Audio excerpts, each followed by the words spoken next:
Everyone, and welcome back to the channel. Today I'm going to walk you through how to fix payments pending on Shopify. You see, it's quite simple. The first thing you need to do is check your payment gateway settings. How? Go to settings to Shopify admin. Click on payments. Ensure your payment gateway, that is Shopify payments or PayPal strip, is correctly set up and that the credentials are accurate and properly connected, because incorrect setup can prevent payments from processing. Next, verify bank account or credit card details. In the payment section, double check that the bank account or credit card information linked to your Shopify account is accurate and up to date.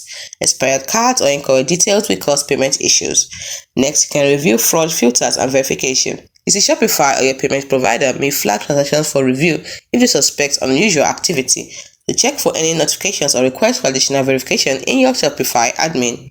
Completing these checks can resolve the pending status. If the issue persists after checking this point, please contact your payment provider. Reach out to your payment provider. It could be Shopify Payment Support or the support team for your chosen gateway like PayPal or Strip.